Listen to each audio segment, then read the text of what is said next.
omulodi ne Ssaalongo Mulamba mukama waffe yeebazibwe. Amina nnyo. Omulodi w'ekibuga naye Ssaalongo Mulamba Ssaalongo Ronald bali nzize wano okwebaza Katonda olw'emyaka 33 nga Ssaabasajja Kabaka atudde ku Namulondo ya bajjajjaabe. Emyaka egy'ekitiibwa ekyo gibadde mirungi nnyo. Okimanyi nti Ssaabasajja Kabaka mu nsi yonna yakyasinze okukuŋŋaanya omusaayi.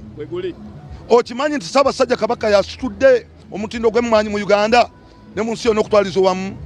Ssaabasajja Kabaka twagala omwebaza olwa puroguramu ze ezibadde ennyuvu ez'okusoma. Era mumanyi bulungi nnyo nti universities weziri, mumanyi bulungi nnyo nti amasomero aga buli kika wegali abaana baweererwa scholarships. Awo twagala okwebaza Ssaabasajja Kabaka. Twalina ekirwadde kibayita Nalubiri, ani yali akimanyi? Naye Ssaabasajja Kabaka n'akyanjulira abantu. Kakati tulwanyisiza Nalubiri kubanga Ssaabasajja Kabaka yavaayo n'abeera omusaale mu kulwanyisa ekirwadde ekyo. Tulina ekirwadde kibayita Fistula. Fistula abonyaabonyanga abakyala nga beekwese. Naye Ssaabasajja we yakyanjula kakati we twogerera abakyala bavaayo ne bajjanjaba ate ne baddamu kubeera n'obulamu obulungi. Twagala okuyozayoza Ssaabasajja Kabaka olw'ebirungi enkumu byasobodde okukola mu myaka gino 33. Tujja kwebazanga omutonzi era tumuteeka maaso ga Katonda amutukumire. Amina. Webale nnyo. Tweyanza nnyo Ssaalongo. Tweyanza nnyo omukulu w'ekibuga. Ali ku BBS Terefayina.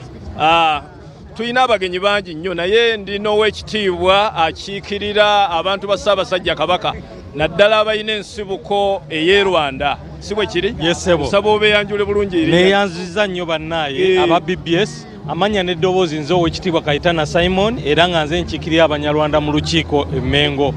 Ndi musanyufu nnyo okuba nga ndi ku guno omukolo oguli historical era omukolo ogutukwatirako ddala nga community yaffe abantu ba Kabaka ogwa 3 era nga gwe guno omukolo we twebaliza ddala Beene okubanga agezezzaako okubeera nga atulondayo era nga atulengera okubeera nga tuweereza mu bifo eby'enkizo mu Bwakabaka.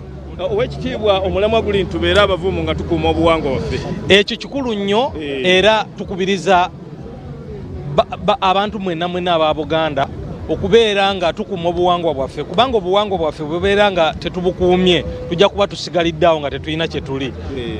Eggwanga lyonna eritalina buwangwa libeera mu bbanga ng'ekipapula ekifuuyiddwa egundi embuyaga empewo era tubasaba abantu ba Buganda mwenna okukuuma obuwangwa. Neeyanziza nnyo ekitiibwa webalire ddala oli butereevu ku BBS Terefayina ya Bwakabaka bwa Buganda omubaka Ssekitoleko naye wuuno wano jjajja wa Buganda.